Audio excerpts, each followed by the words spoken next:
50ஆம் சங்கீதம் 14-15 வசனங்கள். நீ தேவனுக்கு ஸ்தோத்திர பலியிட்டு உன்னதமானவருக்கு உன் பொருத்தனைகளை செலுத்தி ஆபத்து காலத்தில் என்னை நோக்கி கூப்பிடு. ஆண்டவர் சொல்லுகிறார், நீ உன் தேவனுக்கு ஸ்தோத்திர பலியிட்டு உன்னதமானவருக்கு உன் பொருத்தனைகளை செலுத்தி ஆபத்து காலத்தில் என்னை நோக்கி கூப்பிடு. 15ஆம் வசனத்தினுடைய தொடர்ச்சி 14ஆம் வசனத்துல முதலாவது எழுதப்பட்டிருக்கிறார். 14-15 2 வசனத்தை சேர்த்து தான் வாசிக்கணும்.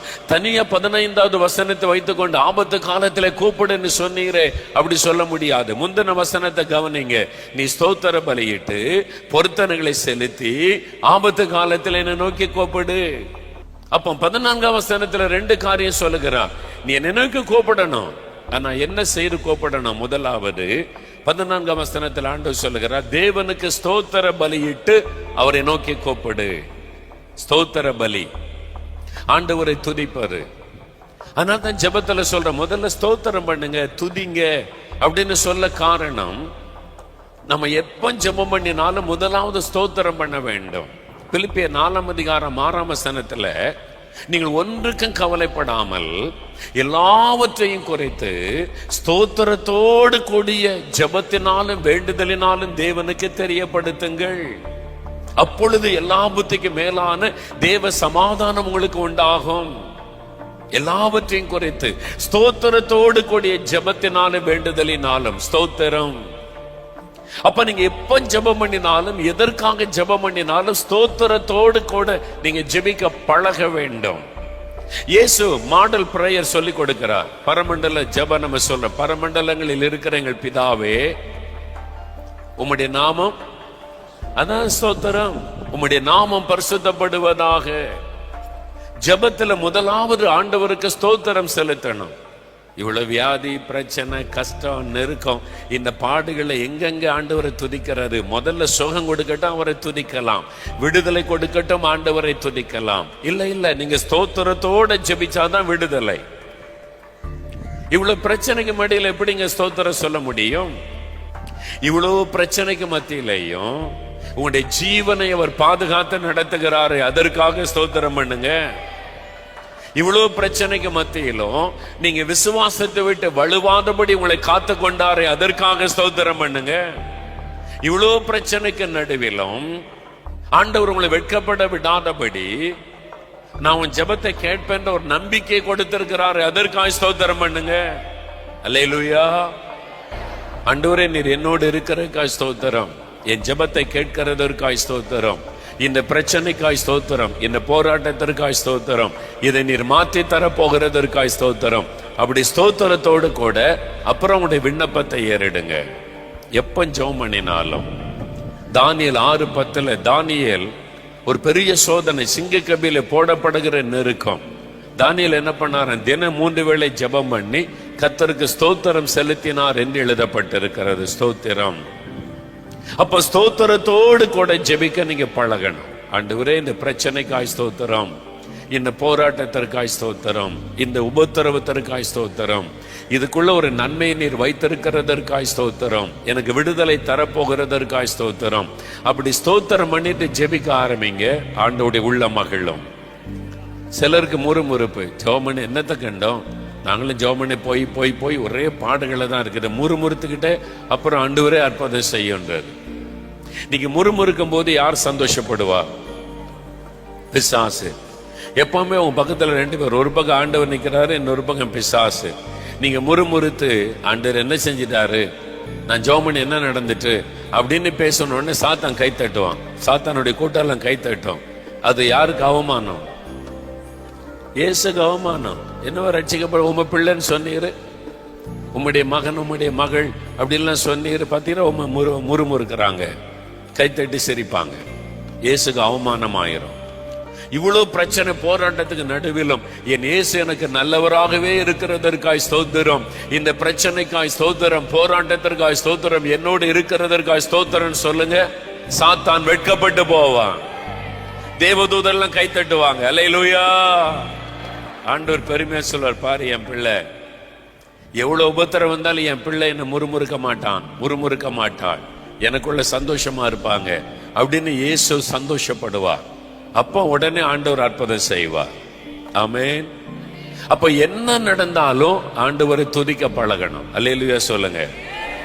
அப்ப பரீட்சையில வெற்றி பெற்றாலும் ஸ்தோத்திரம், தோல்வி அடைஞ்சாலும் அவங்கதான் உண்மையான விசுவாசி. தோல்வி அடைஞ்ச உடனே நான் தற்கொலை பண்ணி செத்துறேன், எனக்கு ஏன் மார்க் கொடுக்கல, நான் ஜெபம் பண்ணலையா, அப்ப ஆண்டவருக்கு மேல அன்பே இல்லைன்னு சொன்னா நீ விசுவாசியே இல்லை. சும்மா மார்க்குக்காக ஆண்டவரை தேடுற ஆளு. உனக்காக உயிரையே கொடுத்திருக்காரே, உனக்காக ரத்தமே சிந்தி இருக்கிறாரே, அவர் தவறு செய்வாரா? நல்லா படிச்ச உண்மைதான், நல்ல ஜெபம் பண்ண உண்மைதான், 2 மார்க் குறைஞ்சு போச்சு, இந்த 2 மார்க் குறைஞ்சு போனதற்காக ஸ்தோத்திர ஆண்டவரேன்னு சொல்லு. அதுக்குள்ள ஒரு நன்மையை கர்த்தர் வைத்திருப்பார். ஆமென். அவர் சகலத்தின் நன்மைக்கு ஏதுவாய் நடத்துகிற தேவன்.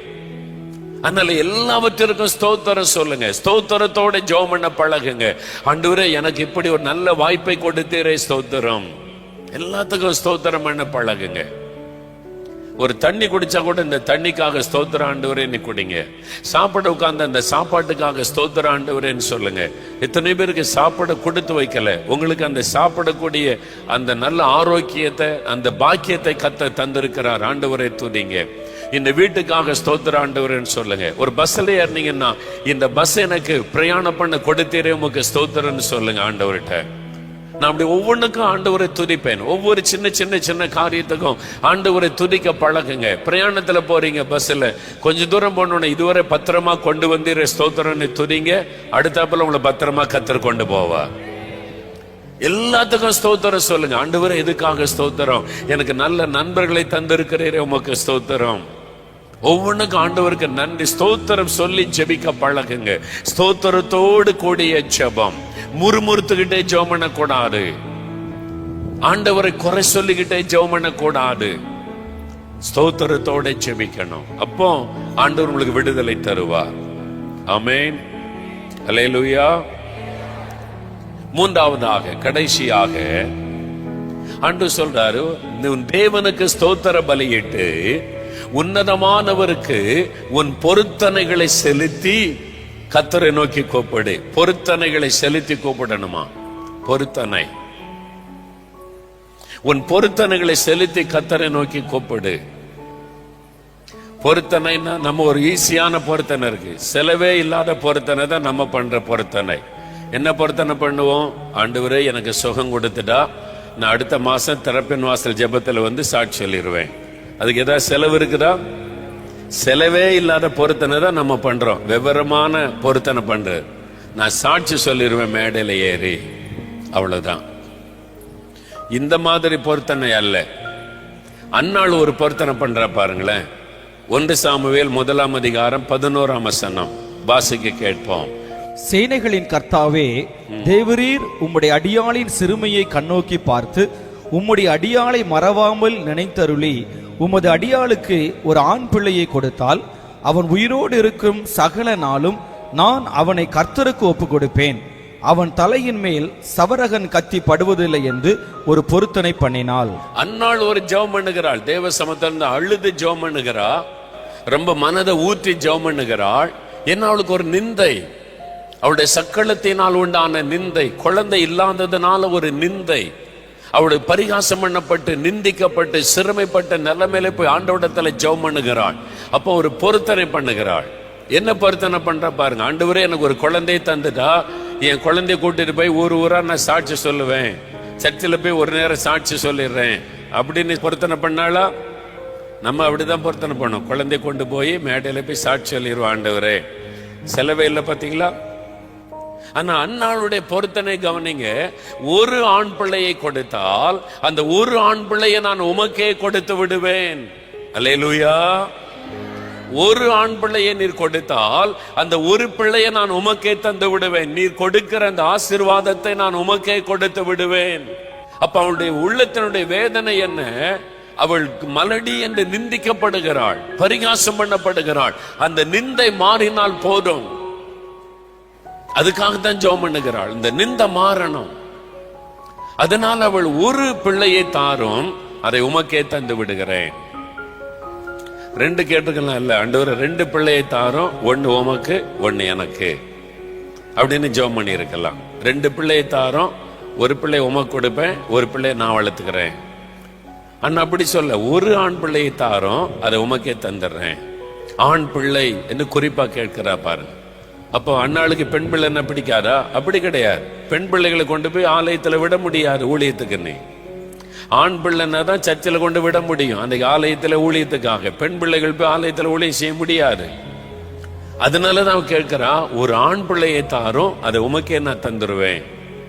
சொன்ன மாதிரியே பொருத்தனையை நிறைவேற்ற அந்த பிள்ளை பால் மறந்த உடனே கொண்டு வந்து ஏலிகிட்ட கொண்டு வந்து, இது கர்த்தர் கொடுத்த குழந்தை, நான் பொருத்தனை பண்ண குழந்தை, ஊழியத்துக்கு வைத்து கொடுங்கள் என்று கொடுத்து விட்டாள்.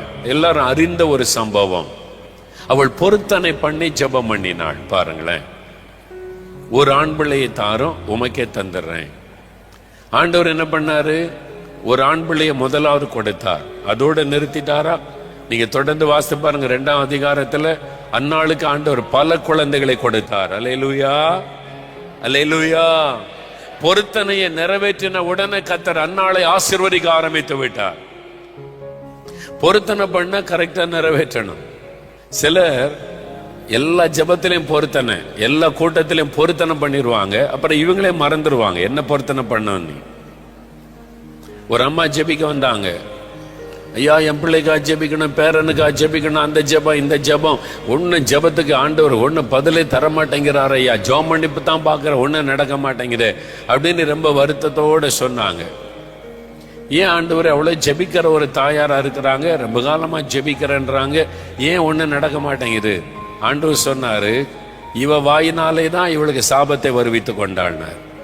ஏன் ஆண்டவரேன்னு கேட்டா, அவ எவ்வளவு பொருத்தனை பண்ணான்னு கேளுன்னு சொன்னார். கேட்டேன், பாட்டியம்மா நீங்க பொருத்தனை பண்ணி ஜெபம் பண்ணீங்களா? ஆமையா, நான் எப்ப ஜெபிச்சாலும் பொருத்தனை பண்ணி தான் ஜெபம் பண்ணுவேன். நாங்க பொருத்தனை நிறைவேற்றினீங்களா? பதிலே இல்லை. ஜெபம் பண்ணும் போதெல்லாம் பொருத்தனை ஜெபம், ஆனா பொருத்தனையை நிறைவேற்றுவதில்லை. அன்னாள் அப்படி இல்லை, பொருத்தனை பண்ணினாள், கரெக்டா நிறைவேற்றி விட்டாள். பாருங்க, பிரசங்கி 5ஆம் அதிகாரம் 4, 5, 6 வசனம் பாருங்க. நீ தேவனுக்கு ஒரு பொருத்தனை பண்ணி கொண்டால் அதை செலுத்த தாமதியாதே. அவர் மூடரில் பிரியப்படுகிறதில்லை. நீ நேர்ந்து கொண்டதை செய். நீ நேர்ந்து கொண்டதை செய்யாமற் போவதை பார்க்கிலும் நேர்ந்து கொள்ளாதிருப்பதே நலம். நீ தேவனுக்கு ஒரு பொருத்தனை பண்ணி கொண்டால் அதை செலுத்த தாமதியாதே. ஆண்டவருக்கு நான் இதை செய்வேன், இந்த சர்ச்சுக்கு இதை செய்வேன், இந்த ஊழியத்துக்கு இதை செய்வேன், மிஷனரிக்கு இதை செய்வேன், ஒரு ஆலயத்தை நான் கட்டுவேன், நான் இந்த காரியத்தை கர்த்தருக்காக செய்வேன். நீ பொருத்தனை பண்ணிட்டா தாமதிக்க கூடாது.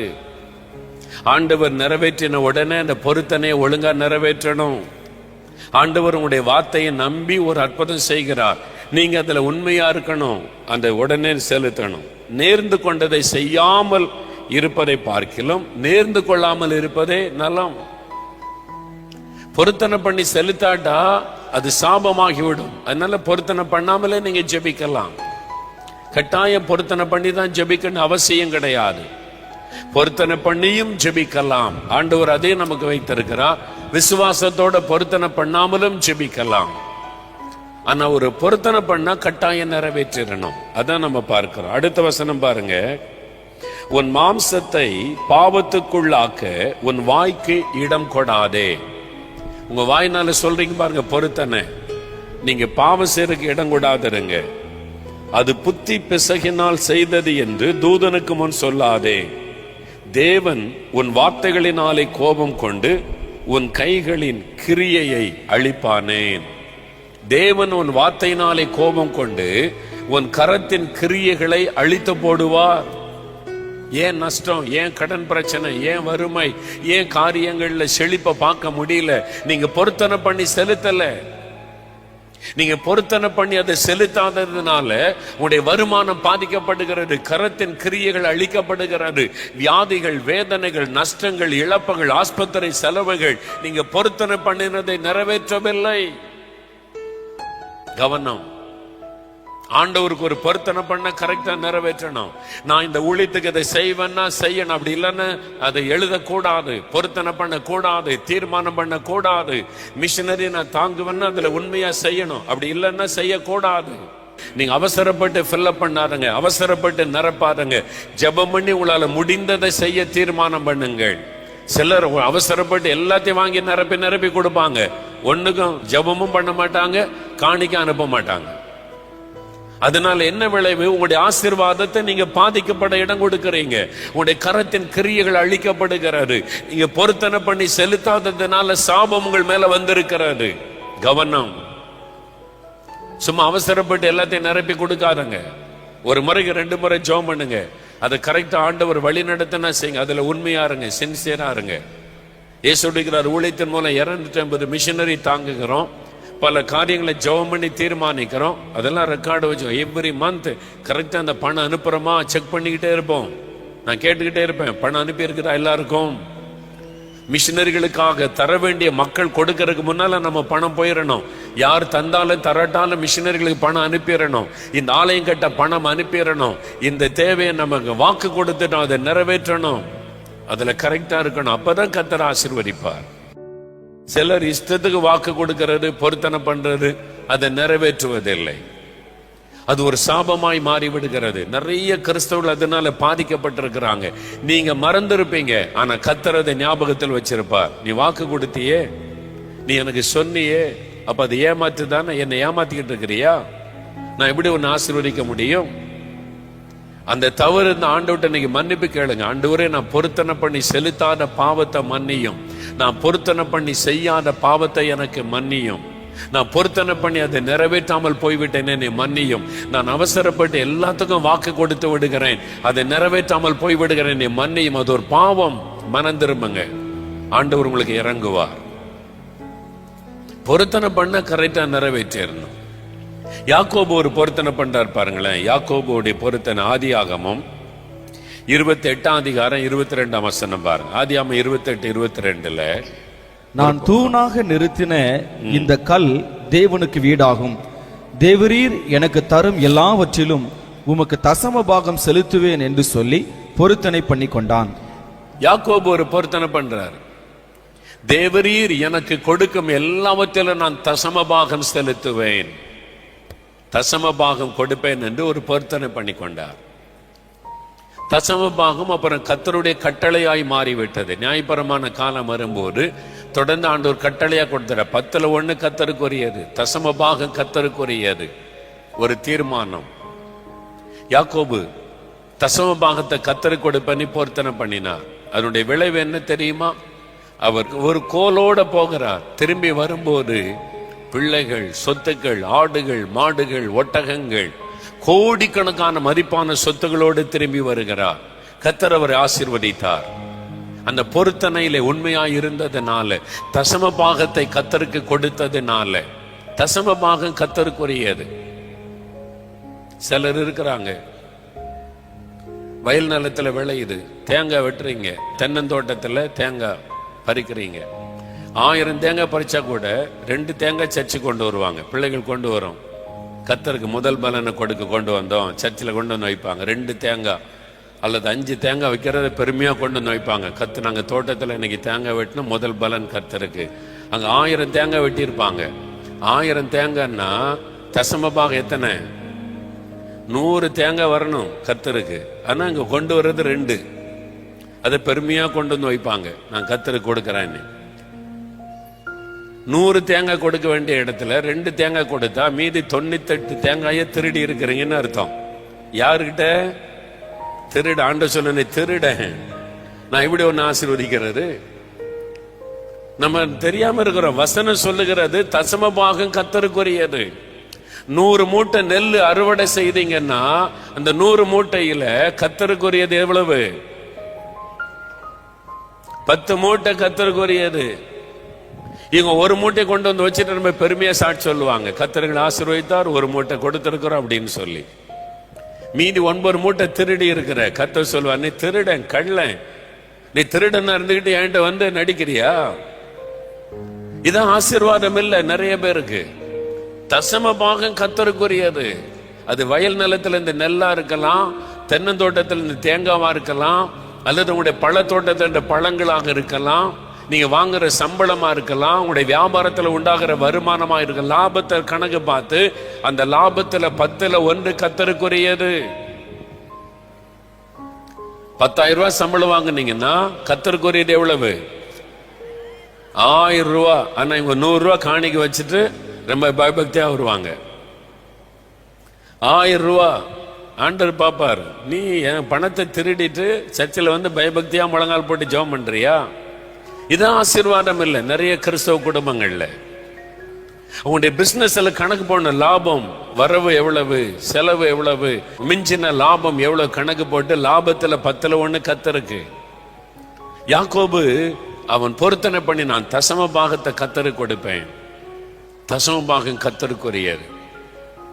வருமானத்துல செலவெல்லாம் கழிச்சிட்டு அந்த மிஞ்சின லாபத்துல தசம பாகம் கர்த்தருக்குரியது. அப்படி கொடுக்காட்டா அது திருடு, அது கர்த்தரை ஏமாத்துறதுன்னு அர்த்தம், கர்த்தர்கிட்ட திருடுறதுன்னு அர்த்தம். மல்கியா 3ஆம் அதிகாரத்துல சொல்றார், நீங்க எல்லாம் என்ன வஞ்சிக்கிறீங்க. எதனால வஞ்சிக்கிறோம்னா தசம பாகத்துல காணிக்கையிலையும். அதனால கவனமா இருக்கணும். நம்ம பொருத்தனை பண்ணா கரெக்டா செலுத்தணும். தசம பாகம்னா 10ல் 1 தசம பாகம் கரெக்டா கர்த்தருக்கு செலுத்தணும். லட்ச லட்சமா வருமானம் வரும், 1000 ரூபாய் காணி கொடுத்துட்டு ரொம்ப பெருமையா சொல்லுவாங்க, நானும் ஒரு மிஷினரி தாங்குறேன். ஒழுங்கா நீங்க தசமபாகம் கொடுத்தா உங்க மூலமா 10 மிஷினரி அனுப்பலாம். ஆனா ஒரு மிஷினரி அனுப்பிட்டு நாங்களும் மிஷினரி தாங்குறோம்னு சாட்சி சொல்லிக்கிட்டே இருப்பீங்க. கர்த்தர் பார்த்துக்கிட்டே இருப்பார். ஒரு நாள் அந்த ஆசீர்வாதம் எல்லாம் குறைய ஆரம்பிக்கும். ஏன் நமக்கு இது நடக்குது? ஏன் இந்த ஆசீர்வாதம் இல்லை? ஏன் விடுதலை இல்லை? யோசித்து பாருங்க. ஆண்டவர் சொல்றார், பொருத்தனை கரெக்டா இருக்கணும். கர்த்தருடைய வசனத்தின்படி நம்ம ஒப்பு கொடுக்கணும். வசனத்தின்படி வாழ அர்ப்பணித்துக் கொள்ளணும். தசம பாகம் கர்த்தருக்குரியது என்பதில் கவனமா இருக்கணும். உடைய வருமானத்துல கணக்கு போட்டு கர்த்தருக்கு கொடுத்துடணும். தசம பாகம் கர்த்தருக்குரியதுன்னு சொல்லி அதான் ஆண்டவர் சொல்லுகிறார். நீ தேவனுக்கு ஸ்தோத்திர பலியிட்டு நீ பொருத்தனைகளை செலுத்தி ஆபத்து காலத்தில் என்னை நோக்கி கூப்பிடு, நான் உன்னை விடுவிப்பேன், நீ என்னை மகிமைப்படுத்துவாய். கர்த்தர் வாக்கு மாறாதவர், சொல் தவறாதவர். இன்றைக்கு ஆண்டவரிடத்துல சொல்லுங்க, ஆண்டவரே நான் உமக்கு ஸ்தோத்திர பலிகளை ஏறெடுக்கிறேன், நான் பொருத்தனைகளை கரெக்டாக நான் செலுத்துகிறேன், இந்த ஆபத்து நேரத்தில் கூப்பிடுகிறேன், எனக்கு ஒரு விடுதலை வேணும். இன்றைக்கு நீங்க கூப்பிடும் போது அற்புதம் நடக்க போகிறது. இப்பொழுது அற்புதம் நடக்க போகிறது. இந்த வசனத்திற்கு அர்ப்பணித்து நீங்கள் கூப்பிடும் போது அற்புதம் நடக்க போகிறது. விடுதலை நீங்கள் பெற்றுக்கொள்ள போகிறீர்கள்.